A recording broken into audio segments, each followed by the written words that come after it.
सच्चिदानंद रूपाय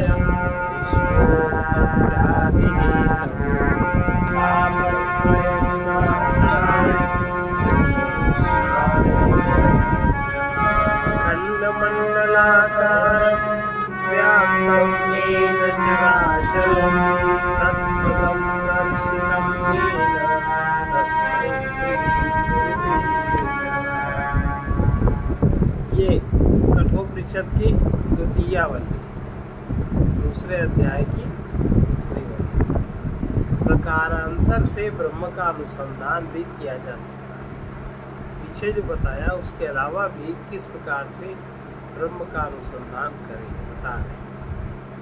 ब्रह्म अत्यंत दुर्विज्ञेय है, कठिनाई से इसका ज्ञान होता है। अतः ब्रह्म तत्व का प्रकारांतर से फिर भी निश्चय करने के लिए आगे का ग्रंथ आरंभ कर रहे हैं। पूर्वमेकादश द्वारम् अजस्यावक्रचेतसा अनुष्ठाय न शोचति विमुक्तश्च विमुच्यते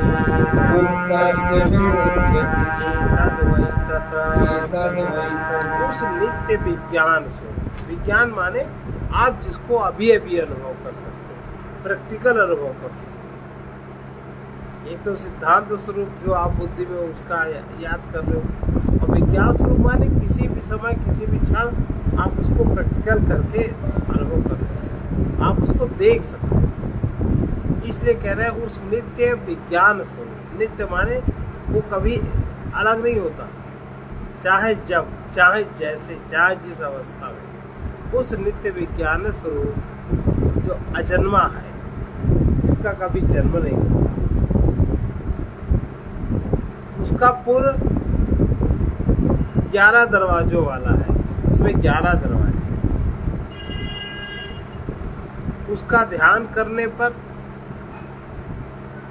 देखिए 11 दरवाजे वाला है, उसके रहने का घर, वो जहाँ रहता है उसमें 11 दरवाजे हैं। जब आप उसका ध्यान करेंगे, अभी हम लोग उसका ध्यान करते नहीं, आप जब उसका ध्यान करेंगे, उसका ध्यान करने पर मनुष्य शोक नहीं करता, शोक रहित हो जाता है, और वो इस शरीर के रहते हुए ही कर्म बंधन से मुक्त हुआ ही मुक्त हो जाता है। कर्म बंधन से भी मुक्त हो जाता है और मुक्त हुआ ही है। जहाँ आत्मा का कोई ध्यान करता है वहीं उसका शोक समाप्त हो जाता है, और वो इस शरीर में रहते हुए ही कर्म बंधन से मुक्त हुआ ही मुक्त हो जाता है। निश्चय यही वो ब्रह्म है। देखिए ध्यान तो करना पड़ेगा भाई, तो ऐसे है जब सुलभ है, इसके बाद भी इसका कोई ध्यान नहीं करता। इतने सुलभ तत्व का ध्यान नहीं करता। दुनिया की मेहनत करेंगे ये दुर्भाग्य। फिर से देखें, उस नित्य विज्ञान स्वरूप जन्मा आत्मा का पूर्व माने रहने का घर 11 दरवाजों वाला है। 5 ज्ञानेंद्रिया, 5 कर्मेंद्रिया और 11वां 11 दरवाजे, 11वां द्वार ये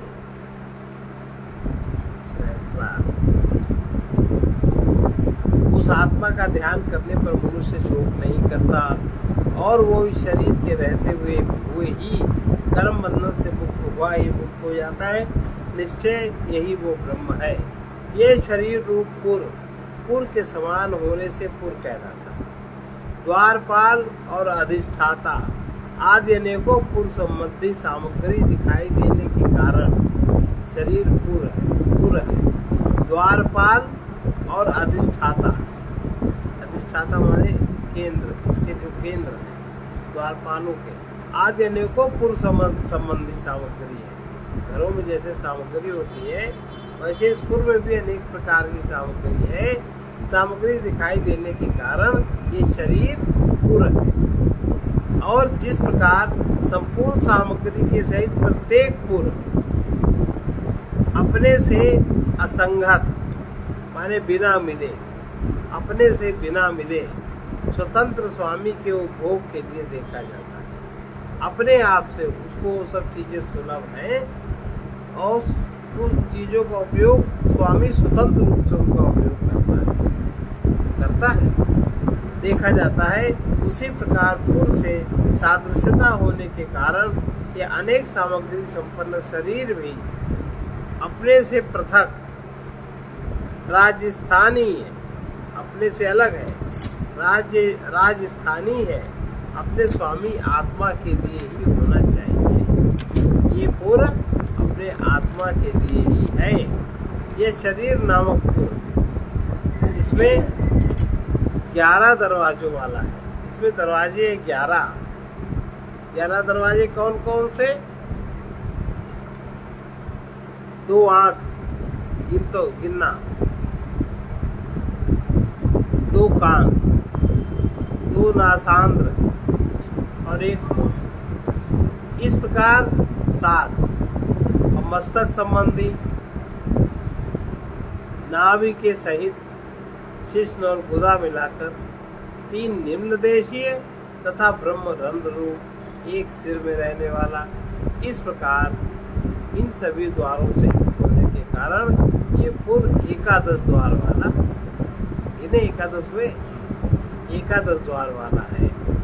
वो पूर्व है किसका? ये रहने का स्थान, रहने का घर ये है किसका? इस पर कह रहे हैं अज का, जिसका कभी जन्म नहीं हुआ, ये अज का पूर्व है। अर्थात पूर्व के धर्मों से जो विलक्षण है, पूर्व के धर्म जिस पर लागू नहीं होते, पूर्व की व्यवस्था जिस पर लागू नहीं होती, पूर्व के धर्मों से जो विलक्षण है, जन्मादि विकार रहित राजस्थानी आत्मा, यह आत्मा के प्रकट होने का ये घर है। कहाँ? भाई किसी से आपको मिलना हो तो उसका क्या आता पता होता है? कुछ पता होता है? फलाने का पता कहाँ मिलेगा? फलाने अपने घर में मिलेंगे। घर कहाँ है? इस दिशा में ये घर है, इस समय आप जाइए आपको मिलेगा। तो ये राजस्थानी आत्मा का। इसके सिवा जो अवक्र चित्त है, जिसका चित्र विज्ञान अवक्र है, अवक्र माने वक्र माने टेढ़ी गति वाला, अवक्र माने सीधा, जिसका चित्त विज्ञान, जिसका चित्त सीधा है, अर्थात जो कुटिल नहीं है, अकुटिल है, जो सरल है, अर्थात सूर्य के समान नित्य स्थित और एक रूप है, उस अवक्र चेता स्थानीय ब्रह्म का अवक्र चेता, जो वक्र नहीं है, बिल्कुल सीधा सीधा है, सीधा सरल है, वो अवक्र चेता राजस्थानी ब्रह्म का ये पूर्व है। जिसका ये पूर्व है, उस पूर्व का स्वामी परमेश्वर का अनुष्ठान, ये पूर्व जिसका ये पूर्व है, उस पूर्व स्वामी परमेश्वर का अनुष्ठान ध्यान करके, उनके स्वामी को अगर जानना चाहते हो तो पूर्व स्वामी परमेश्वर का अनुष्ठान ध्यान करके, क्योंकि सम्यक विज्ञान पूर्वक ध्यान ही उसका अनुष्ठान है, अतः संपूर्ण इस्माओं से मुक्त होकर ध्यान का, किसी के ध्यान का परिणाम क्या है? माने वो व्यक्ति ध्यानी है या ध्यानी था या वो ज्ञानी हो गया, आप कैसे पहचानेंगे कि वो ध्यानी? उसकी उत्प्रेषणा समाप्त, लोकेषणा समाप्त, वित्तेषणा,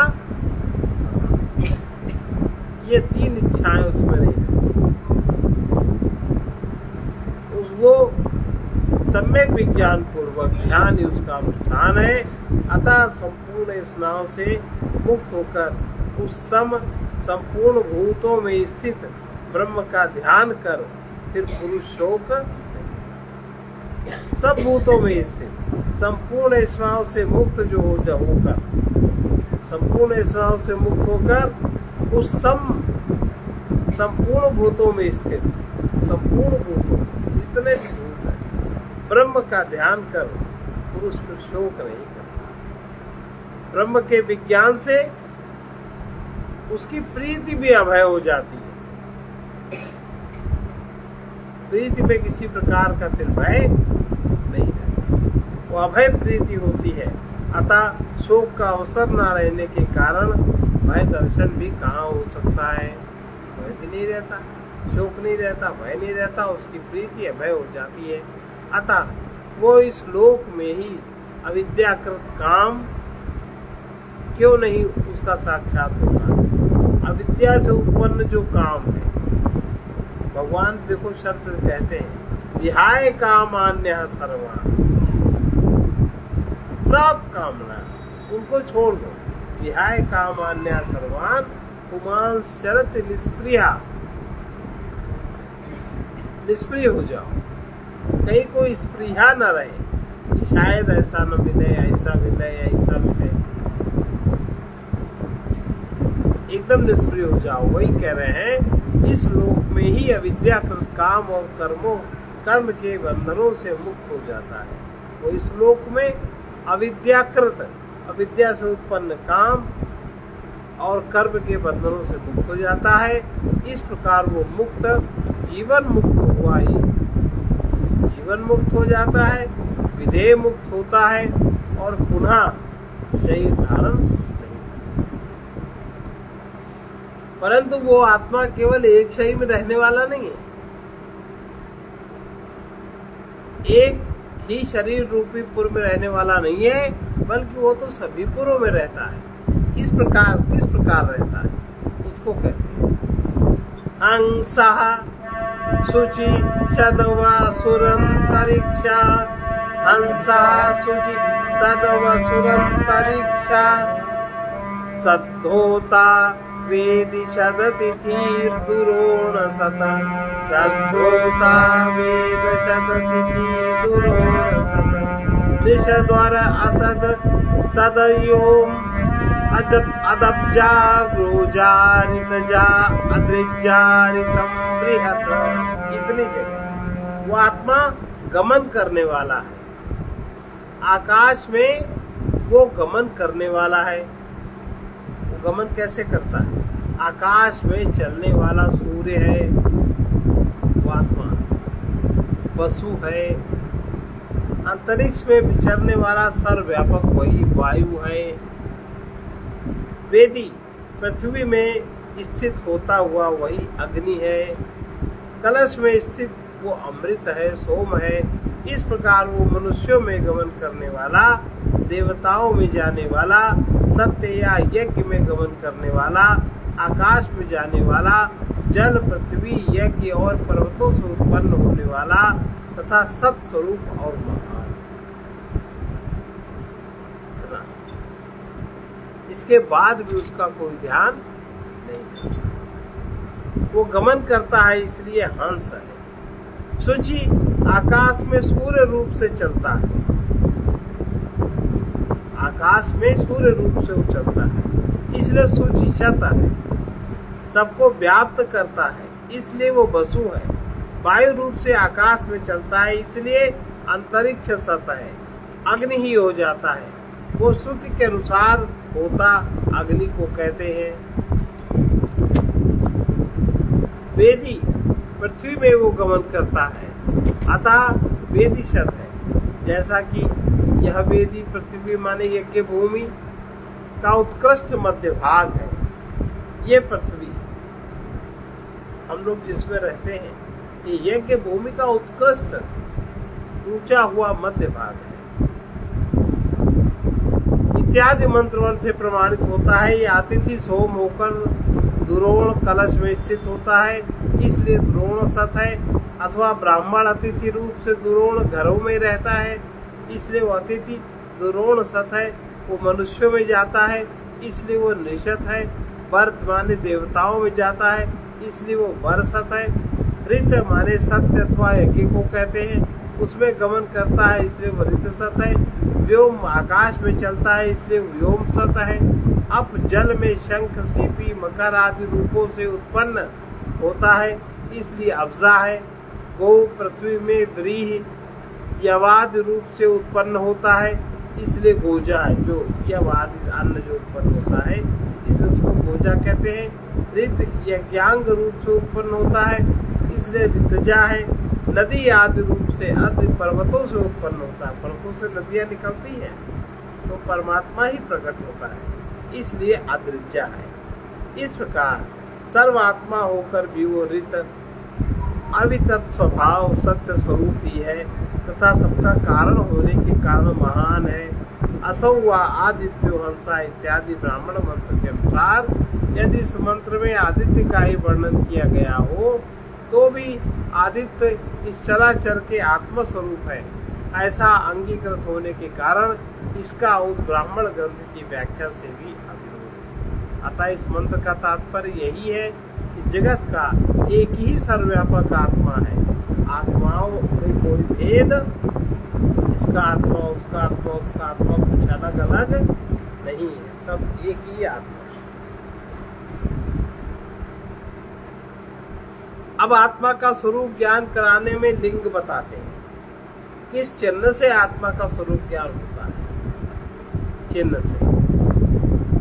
ऊर्ध्वं प्राणमुन्नयत् पानम्, ऊर्ध्वं प्राणमुन्नयत् पानम्, प्रत्यगस्यति प्रत्यगस्यति मध्ये वामनमासीनम्, मध्ये वामनमासीनम्, विश्वे देवा उपासते, विश्वे देवा उपासते।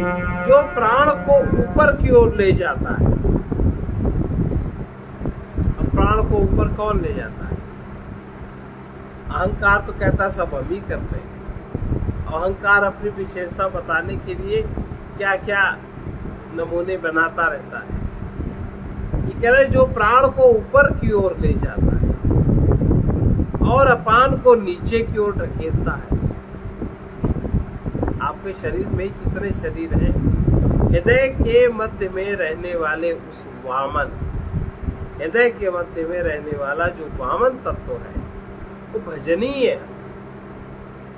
उस भजनीय की, उस भजन करने योग्य की सब देव उपासना करते हैं। जो देव स्तर के व्यक्ति हैं वो उपासना करते हैं। जो प्राण को ऊपर की ओर ले जाता है, प्राण अगर ऊपर न भेजा जाए, न जाए तो क्या दशा हो? हृदय से प्राणवायु ऊपर न चले, न सुन पाओ, न देख पाओ, न सूंघ पाओ, न खा पाओ। और जो अपान को नीचे की ओर ढकेलता है, अपान वायु नीचे गमन न करे, कभी कभी रुक भी तो जाता है, ढकेलता है। हृदय के मध्य में रहने वाला जो वामन है, वामन तत्व है, वो भजनीय है। सब देव उपासना इसकी करते हैं। जो देव स्तर के लोग हैं वो उपासना करते हैं। देव, मनुष्य और राक्षस। मनुष्यों में 3 कोटियां हैं, देव स्तर, मनुष्य स्तर और राक्षस स्तर। राक्षस के नीचे फिर पशु आदि। तो आजकल 4th ग्रेड की ज्यादा प्रधानता है। जो हृदय देश से प्राण वृत्ति रूप वायु को ऊर्ध्व माने ऊपर की ओर ले जाता है तथा अपान को प्रत्यक नीचे की ओर ढकेलता है। इसमें जो यह पद शेष रह गया, हृदय कमलाकाश के भीतर रहने वाले उस वामन अर्थात जो भजनीय है, जिसका भजन करना चाहिए, जिसका विज्ञान स्वरूप प्रकाश बुद्धि में अभिव्यक्त होता है, उसकी अभिव्यक्ति बुद्धि में होती है। जो विज्ञान स्वरूप प्रकाश बुद्धि में अभिव्यक्त होता है। चक्षु आदि सभी देव इंद्रियां, चक्षु आदि सभी देव। चक्षु आदि को देव इसलिए कहा, सूर्य देव है ना, सूर्यो देवता चंद्रमा देव, और सूर्य से इंद्रियों का प्रकाश है। देव इंद्रियां और प्राण रूप रस आदि विज्ञान रूप कर देते हैं। चक्षु आदि सभी देव और इंद्रियां प्राण रूप रस आदि विज्ञान रूप कर देते हुए जो इस प्रकार उपासना करता है, माने प्राण से इंद्रियों का संचरण किस तरह से है, इंद्रियों में इंद्रियों के देवताओं का आकर्षण किस तरह है, उनका अनुशासन किस प्रकार है, और फिर जो प्राण रूप से जो रस आदि आपके पेट में जो रस आदि विज्ञान रूप क्रियाएं होती हैं, इनको जो सब कर देता है, जो बना देता है, इस प्रकार उपासना करते हैं। इस प्रकार जो लोग उपासना करते हैं, जैसे वैश्य लोग राजा की उपासना करते हैं, वैश्य लोग राजा की उपासना करते हैं, उसी प्रकार से चक्षु आदि सभी देव इंद्रियां प्राण रूप रस आदि विज्ञान रूप जो कर देता है, इस प्रकार जो उपासना करते हैं, जैसे वैश्य लोग राजा की उपासना करते हैं, अर्थात वे चक्षु आदि उसके लिए ही तो अपना व्यापार बंद नहीं करते। चक्षु आदि की क्रिया 24 घंटे रहती है, शरीर की क्रिया 24 घंटे रहती है, रस आदि बनने की प्रक्रिया 24 घंटे चलती है। शरीर 24 घंटे काम करता है, उसकी सारी व्यवस्थाएं होती हैं।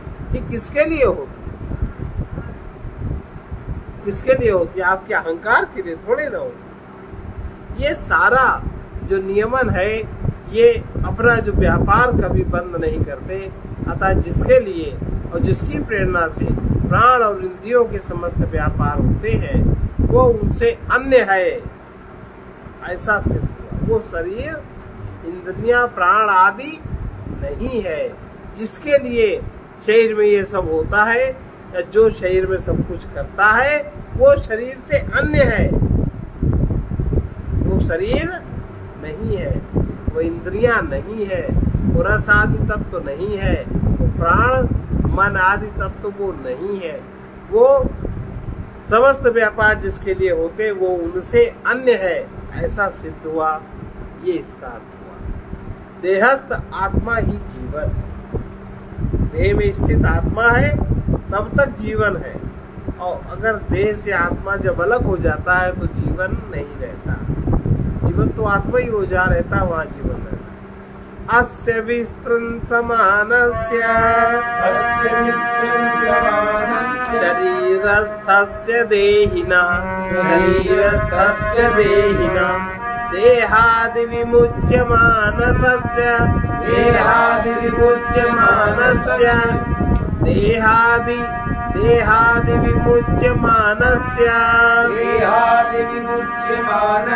मत्र परिशिष्यते तद्वै तत्। इस शरीरस्थ देही के भ्रष्ट हो जाने पर, शरीर में स्थित जो देही है भ्रष्ट जब हो जाता है, अर्थात जब ये देह से मुक्त हो जाता है। भ्रष्ट माने जब देह से मुक्त हो जाता है। इस देह से मुक्त हो जाने पर भला इस शरीर में क्या रह जाता है?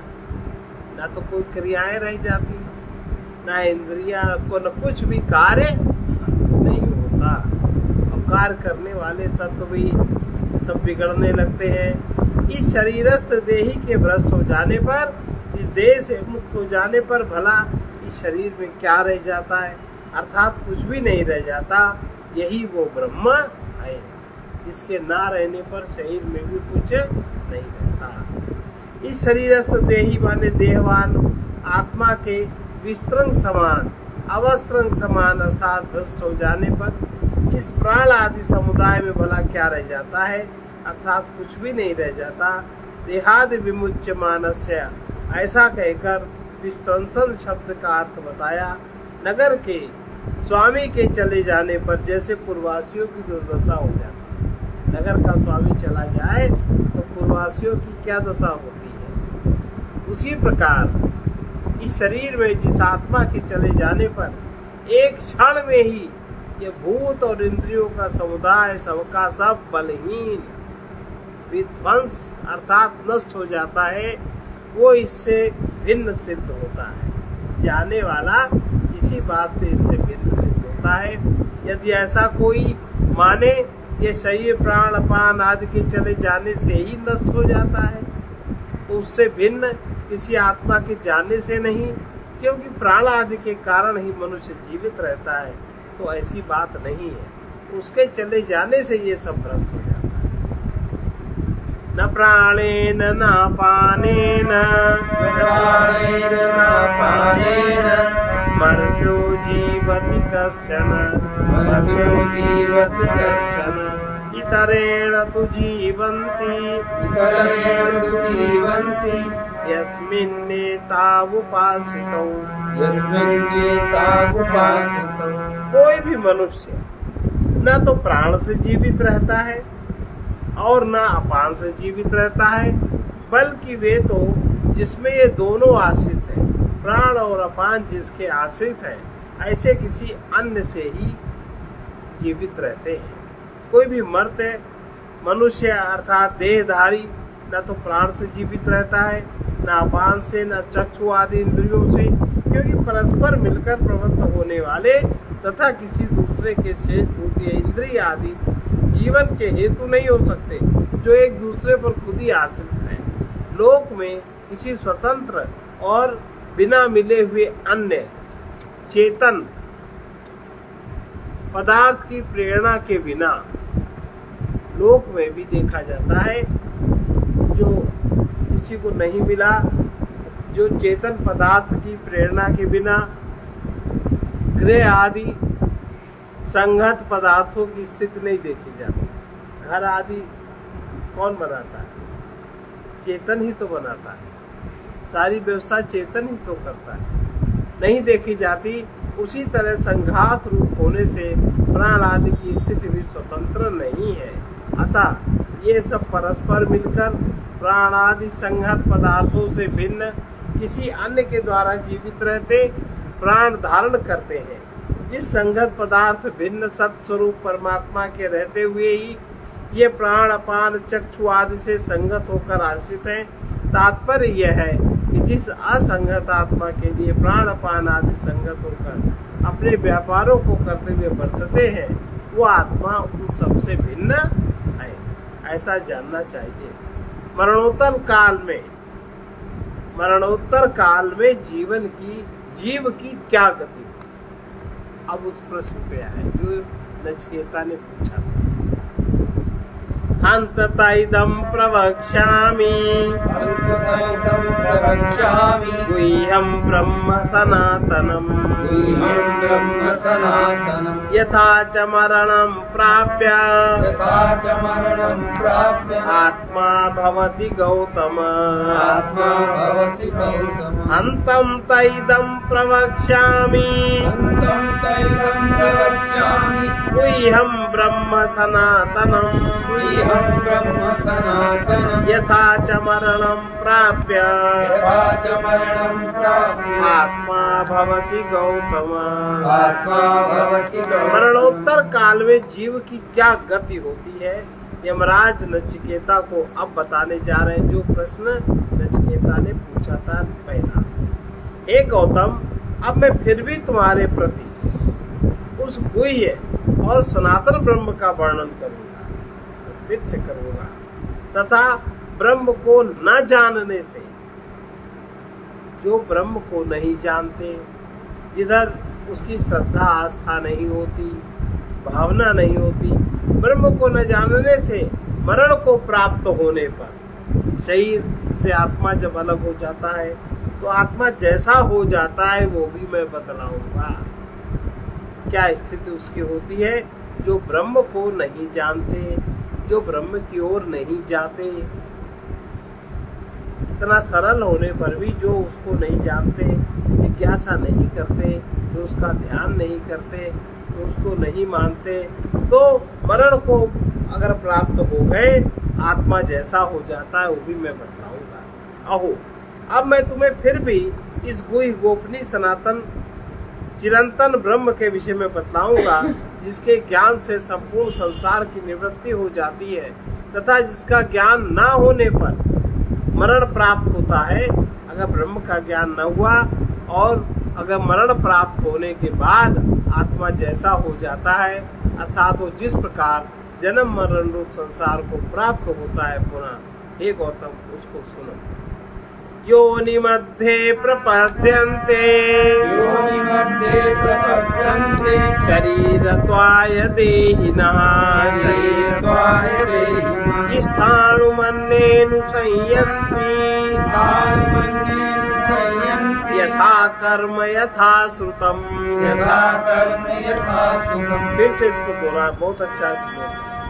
योनि मन्ये प्रपद्यन्ते शरीरत्वाय देहिनः स्थाणुमन्येनु संयन्ति यथा कर्म यथा श्रुतम्। अपने कर्म और ज्ञान के अनुसार जिस प्राणी का जैसा कर्म है और जैसा उसका ज्ञान है, कितने ही देहधारी तो शरीर धारण करने के लिए किसी योनि को प्राप्त होते हैं।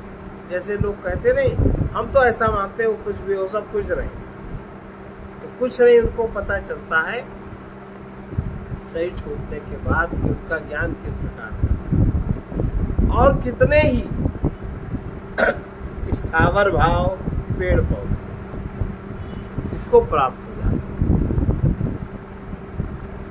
अपने कर्म और ज्ञान के अनुसार कितने ही देहधारी तो शरीर धारण करने के लिए किसी योनि को प्राप्त होते हैं, किसी भी योनि को,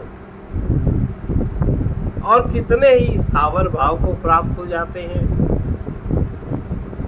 अन्य कुछ जो अविद्यावान मूढ़ देहधारी हैं, जो ब्रह्म को जानने की जिज्ञासा नहीं करते, श्रद्धा नहीं करते, भाव नहीं है जिनको, तो इस तत्व को जो नहीं जानना चाहते, जो देह से भिन्न तत्व देह में जो स्थित है, अन्य वो अविद्यावान जो मूढ़ है। मूढ़ कहते हैं जो अटक गया है कहीं अविद्या में, उसने कल्पना की और वो अपनी कल्पना में अटक गया। देखो, अविद्या से ही कामना उत्पन्न होती है। जितना आपको अविद्या समाप्त होती जाती है उतनी कामना क्षीण होती जाती है। एक क्षण ऐसा आता है जब बिल्कुल अविद्या नहीं रहती, बिल्कुल कामना भी नहीं रहती। तो कुछ अविद्यावान मूढ़ देहधारी शरीर धारण करने के लिए वीर रूप बीज से संयुक्त होकर, वीर रूप बीज से संयुक्त होकर योनि द्वार को प्राप्त होते हैं। अर्थात किसी भी योनि में वो प्रविष्ट हो जाते हैं, स्वयं प्रविष्ट हो जाते हैं। दूसरे कोई जो अत्यंत अधम पुरुष है, वो मरण को जब प्राप्त होते हैं, यथा कर्म जैसा कर्म है उनका, और यथा श्रुत जैसा उन्होंने सुन करके ज्ञान हासिल किया है, स्थाणु यानी वृक्षादि स्थावर भाव का अनुवर्तन अनुगमन करते, स्थावर भाव में प्रकट। तात्पर्य है यथा कर्म यानी जिसका जो कर्म है, अथवा इस जन्म में जिसने जैसा कर्म किया, अपने कर्म के अधीन, भाई कर्म किया तो फल की चाह तो है ही, कर्म के अधीन होकर यथा श्रुत यानी जिसने जैसा सुना है, जिसने जैसा सुना है उसी के अनुसार कर्म किया, विज्ञान उपार्जित किया है, बुद्धि में जैसी उसने धारणा बनाई है, बुद्धि में उसके जैसा विज्ञान उत्पन्न हुआ, सुनने के अनुसार तो हुआ है, जैसा उसने विज्ञान उपार्जित किया है उसके अनुरूप वो शरीर को प्राप्त हो जाते हैं। जन्म अपनी अपनी बुद्धि के अनुसार हुआ, अपने अपने ज्ञान के अनुसार। सबके जन्म अपनी अपनी बुद्धि के अनुसार हुआ करते हैं। ऐसी एक दूसरी स्तुति में भी प्रमाणित होता है, जिसका जैसा ज्ञान उसका वैसा जन्म। अब जैसे किसी को आकर्षण है, किसी को ज्ञान है, ये पशु बहुत अच्छे होते हैं खाने पीने, अंडे बहुत अच्छे होते हैं, सब उसकी बुद्धि में तो स्थित है उसकी विधियां, तो वो उसी भाव को प्राप्त होगा। ये चीज बहुत अच्छी होती है, जो भी जैसा वो धारणा उसकी होती है वैसा होता है। जन्म अपनी अपनी बुद्धि के अनुसार हुआ करते हैं। ऐसी एक दूसरी श्रुति से भी स्पष्ट है। पहले जो ये प्रतिज्ञा की थी, मैं तुझे गुह्य ब्रह्म बतलाऊंगा। गुह्य ब्रह्म क्या है? तो गुह्य ब्रह्मोपदेश क्या है? अब उसको सुनो। सएष सुप्तेषु जागर्ति कामं कामं पुरुषो निर्मिमाणः तदेव शुक्रं तद् ब्रह्म तदेवामृतमुच्यते तस्मिन् लोकाः स्थिताः सर्वे तन्नास्ति कश्चन एतद्वै तत् प्राण आदि के सो जाने पर, प्राण आदि के सो जाने पर जो ये पुरुष अपने इच्छित पदार्थों की रचना करता हुआ जागता रहता है स्वप्न में। अपने इच्छित अंदर उसकी जो वासना है तो उस पदार्थों की रचना करता हुआ जागता रहता है, वही शुद्ध है। जो पदार्थों की रचना करता हुआ जागता है, जो सोता नहीं। शरीर आदि के सो जाने पर यह पुरुष अपने इच्छित पदार्थों की रचना करता हुआ जागता रहता है, वही शुक्र माने शुद्ध है, वो ब्रह्म है और वही अमृत कहा जाता है। उसमें संपूर्ण लोक आश्रित है, कोई भी उसका उल्लंघन नहीं कर सकता। जब आप सो जाते हो तब भी जो जागता रहता है उस क्षेत्र में अपनी इच्छित पदार्थों की रक्षा करता है। जब आपके प्राण आदि इंद्रिय आदि सब जागते हैं, जब इस लोक में आप रहते हो तभी वो वही रचना करता है। और जब आप सुषुप्त अवस्था को चले जाते हो, सब कुछ आपका सो जाता है, तब भी जो अपने उस आनंद में जागता रहता है, उस आनंद को अनुभव करता है, वो निश्चय ही यही वो ब्रह्म है। उसका कोई भी उल्लंघन नहीं कर सकता, कोई भी ये झूठ नहीं कह सकता कि ऐसा नहीं होता। जो ये प्राणादि के सो जाने पर जागता रहता है, उनके साथ सोता नहीं है। जितना भी प्रकृति का स्थिर तत्व है, सोता नहीं है। किस प्रकार जागता रहता है? इस पर कहते हैं कि अविद्या के योग से स्त्री आदि अपने अपने इच्छित अभीष्ट पदार्थों की रचना करता हुआ, स्वप्न में तो सभी तरह के भोग होते हैं, अर्थात उन्हें निष्पन्न करता हुआ जागता है, वही शुभ्र यानी शुद्ध है, वो ब्रह्म है, उससे भिन्न और कोई गुह्य ब्रह्म नहीं है। वही सब शास्त्रों में अमृत अविनाशी कहा गया है। यही नहीं, उस ब्रह्म में ही पृथ्वी आदि संपूर्ण लोक आश्रित है, क्योंकि वो सभी लोगों का कारण है, उसका कोई भी अतिक्रमण नहीं कर सकता। निश्चय ही वही ब्रह्म है इत्यादि।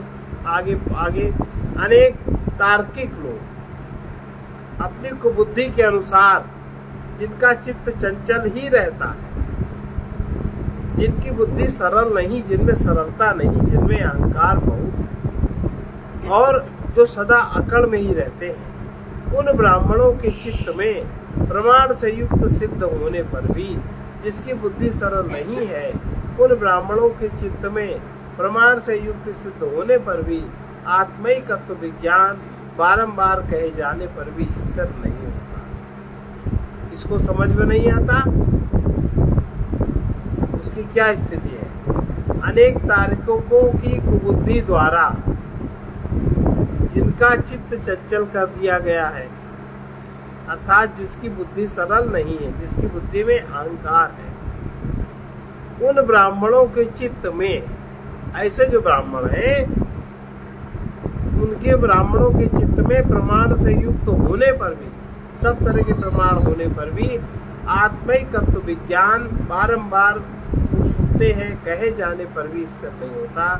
अतः उसके प्रतिपादन में आदर रखने वाली श्रुति पुनः पुनः कहे कि यही सत्य है। इसी को सुनना और समझना और देखना चाहिए। आत्मा का उपाधि प्रतिरूपत्व, आत्मा का जो उपाधि जन्य रूप है, तो किस प्रकार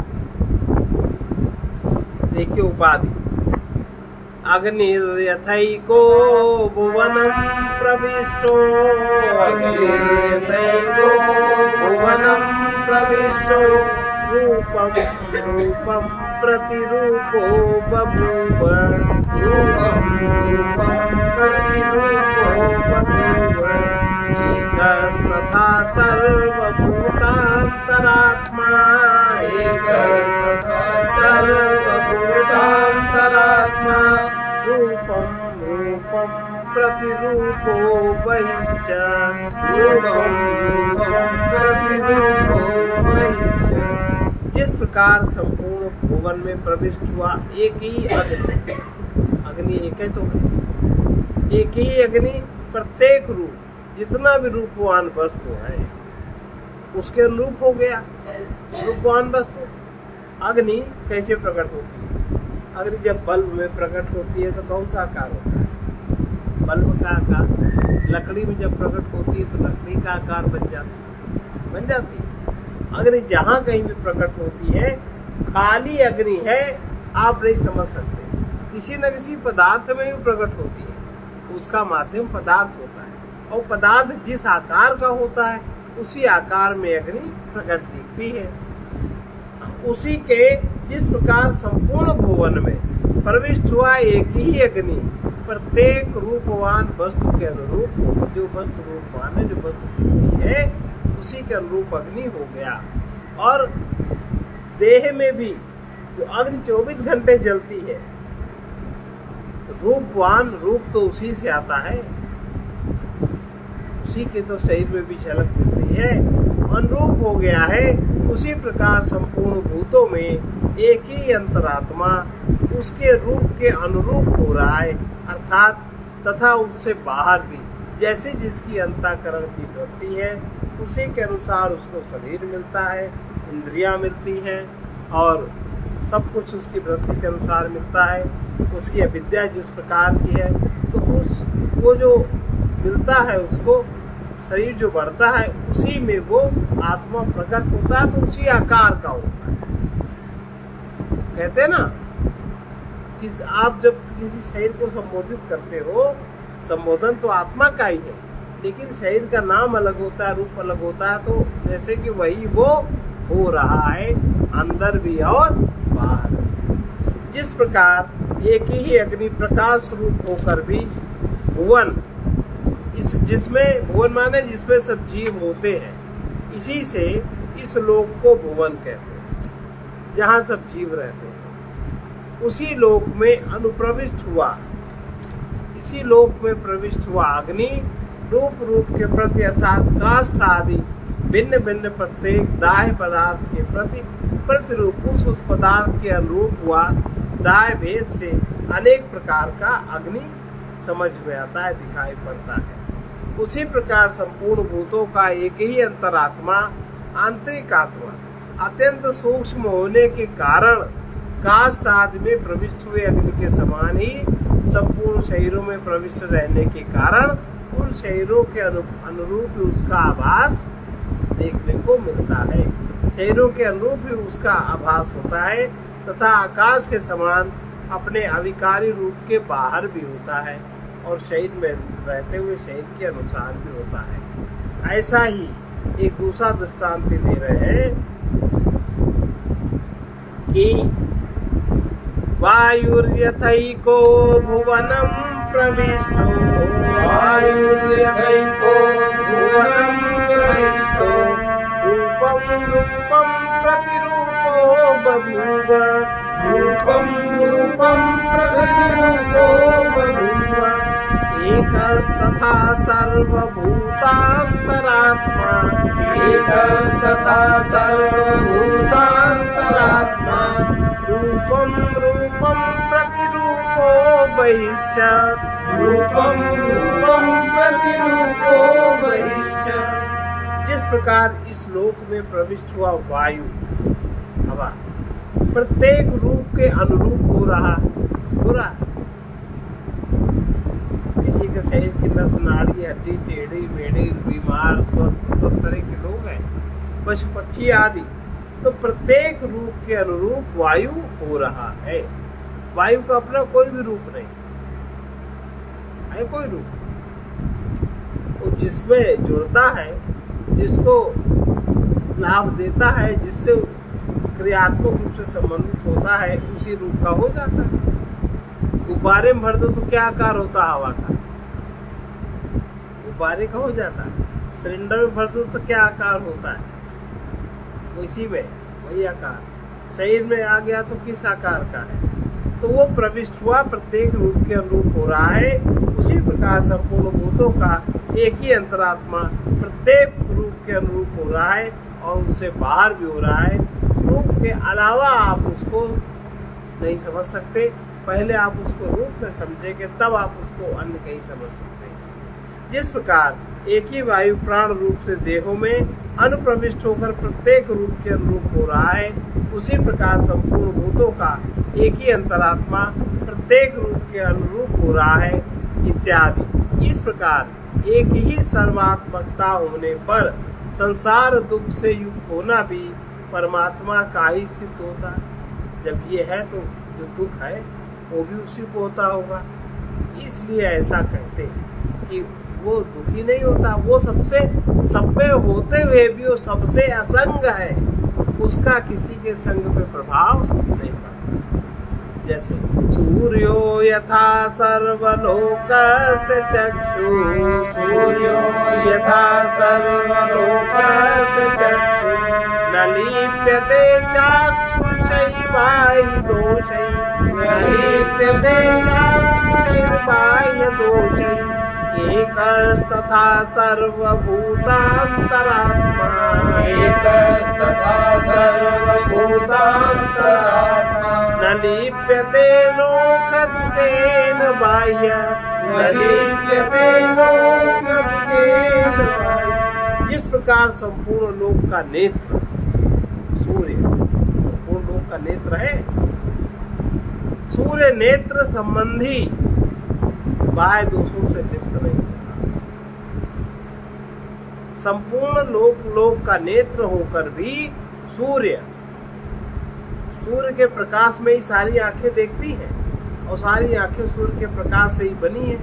फिर भी जो आंखों में नेत्र संबंधी बाह्य दोष आ जाते हैं, उनसे ना तो आंख का प्रकाश प्रभावित होता है और न सूर्य का प्रकाश प्रभावित होता है।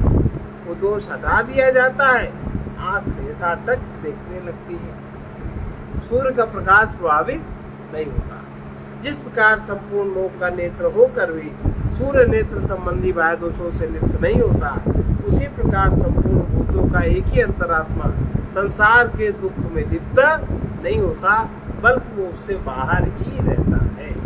जिस प्रकार सूर्य अपने प्रकाश से लोक का उपकार करता हुआ अर्थात मल मूत्रादि पवित्र वस्तुओं को प्रकाशित करने के कारण उन्हें देखने वाले समस्त लोगों का नेत्र रूप होकर भी, नेत्र में सूर्य का प्रकाश है, अपवित्र पदार्थ आदि के देखने को प्राप्त नहीं होता। आध्यात्मिक पाप दोष तथा अपवित्र पदार्थों के संसर्ग से होने वाले बाह्य दोषों से सूर्य लिप्त नहीं होता, आपकी आंख का प्रकाश भी लिप्त नहीं होता। उसी प्रकार संपूर्ण भूतों का एक ही अंतरात्मा भी लोक के दुख से लिप्त नहीं होता, प्रत्युत से वो असंग ही रहता है। लोग अपने आत्मा में आरोपित अविद्या के कारण ही कामना, अविद्या के कारण कामना, कामना के कारण कर्म, कर्म के कारण उसका फल सुख या दुख, तो अविद्या काम कर्म एवं संसारा, दुख का अनुभव करता है, किंतु अविद्या परमार्थतः स्वात्मा में है ही नहीं। जिस प्रकार की रज्जु शुक्ति मरुस्थल आकाश में प्रतीत होने वाले सर्प रजत जल और मलिनता, ये उन रज्जु आदि में स्वाभाविक दोष रूप नहीं है, बल्कि उनके संसर्ग में आए हुए पुरुष में विपरीत बुद्धि के अध्यास होने के कारण उसकी बुद्धि में ये दोष भास जाते हैं, किंतु उन दोषों से उनका लेप नहीं होता, क्योंकि वे तो उस विपरीत बुद्धिजनित अध्यास से बाहर है। इस प्रकार संपूर्ण लोक में सर्प आदि के समान अपने आत्मा में क्रिया कारक फल रूप विपरीत ज्ञान का आरोप कर उसके निमित्त से होने वाले जन्म मरण आदि दुख का अनुभव करता हुआ, आत्मा तो संपूर्ण लोक का अंतरात्मा होकर भी विपरीत अध्यारोप से होने वाले लौकिक दुखों से कभी लिप्त नहीं होता, क्योंकि वो उससे बाहर है, अर्थात रज्जुआदि के समान वो विपरीत बुद्धिजन्य अध्यास से बाहर है। रस्सी बाहर पड़ी है, भ्रम तो आपकी बुद्धि में हुआ, तो भ्रम तो आप में विद्या के कारण होता है, उस आत्मा में कोई भ्रम आज नहीं होता। अब इसके आगे हम लोग करते हैं।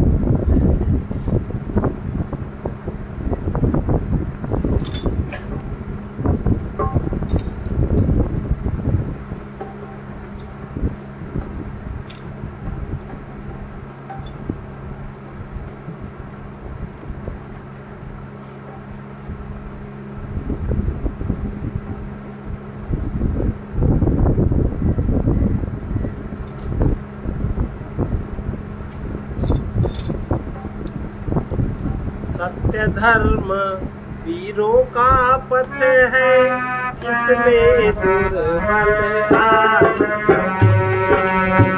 सत्य धर्म वीरों का पथ है, इसमें दुर्बल आज सके। जब तक वे न विवेकी होंगे, जब तक वे न विवेकी होंगे, तब तक सदगति पा न सके।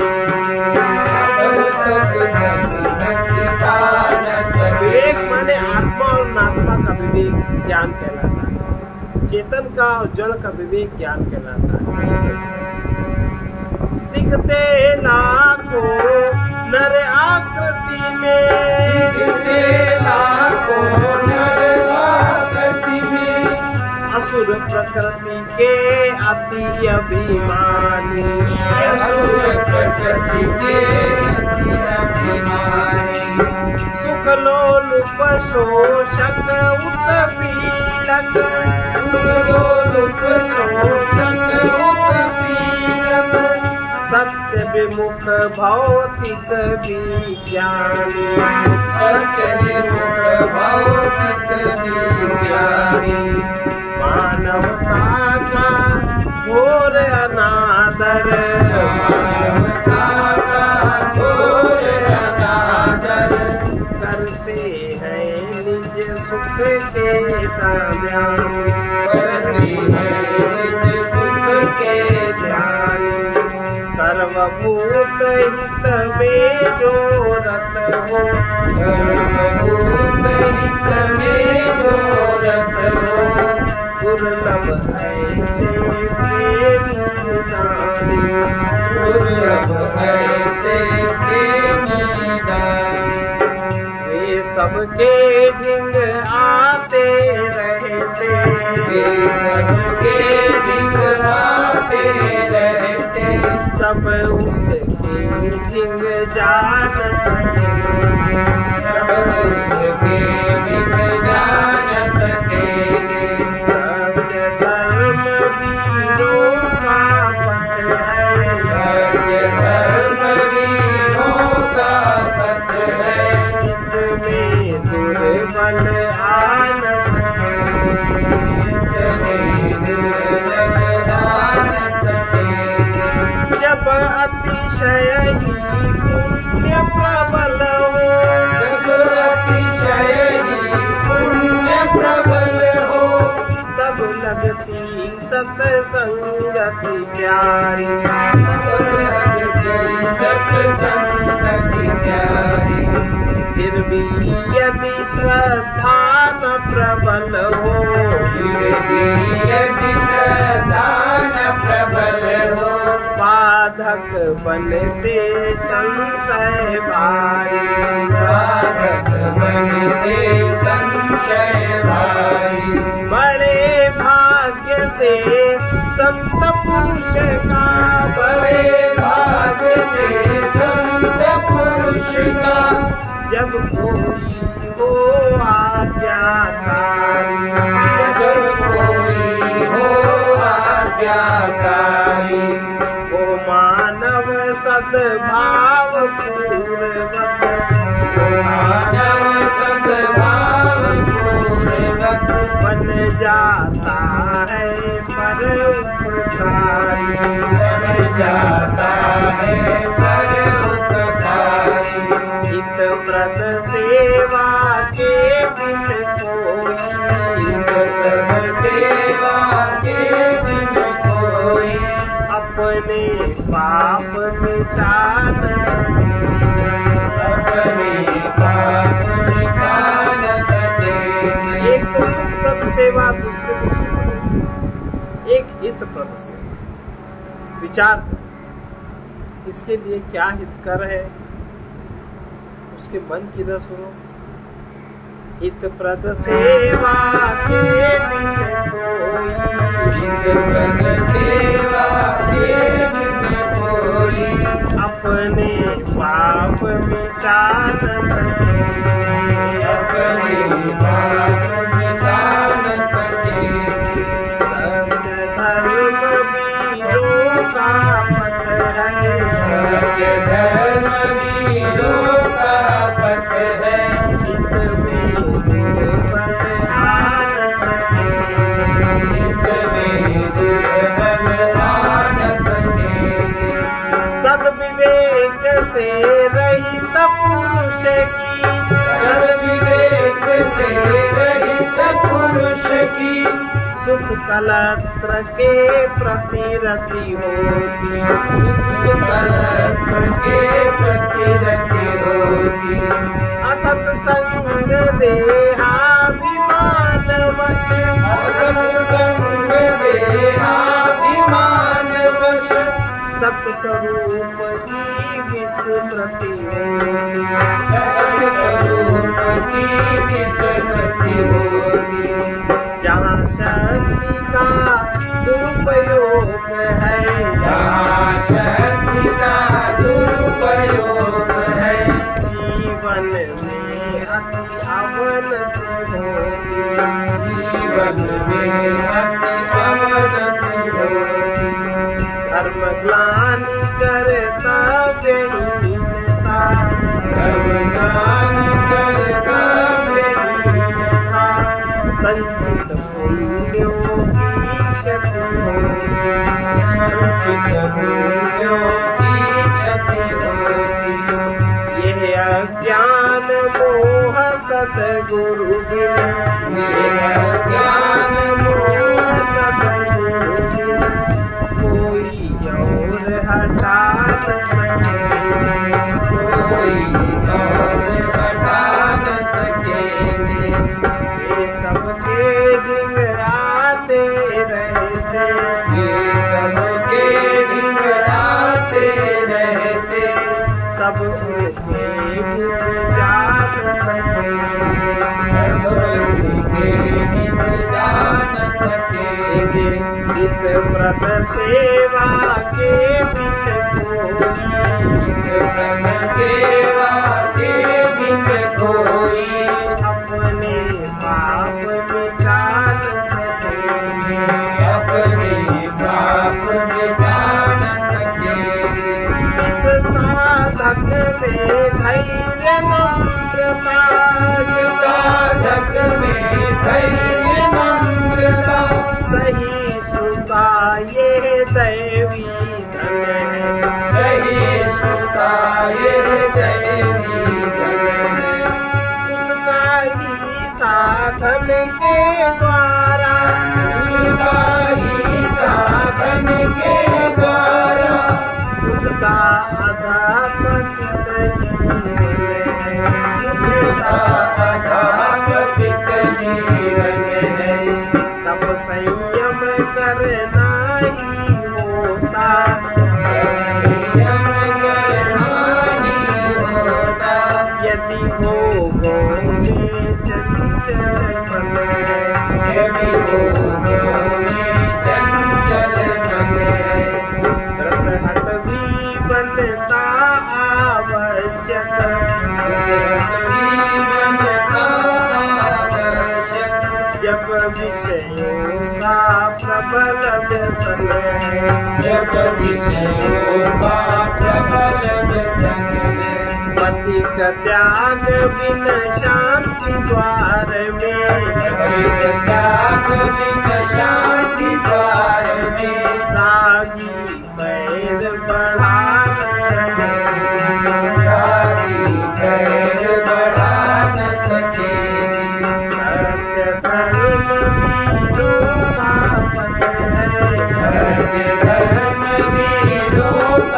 पथ है इसमें निर्बल आन सके।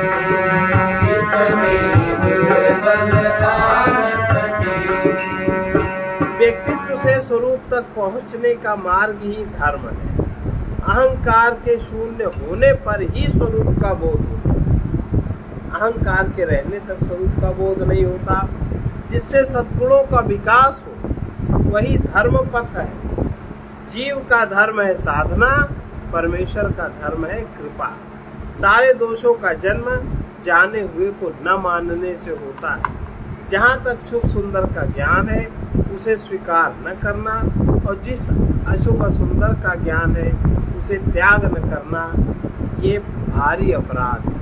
सर्वे भवन्तु सुखिनः, सर्वे सन्तु निरामयाः, सर्वे भद्राणि पश्यन्तु मा कश्चित् दुःखभाग् भवेत्।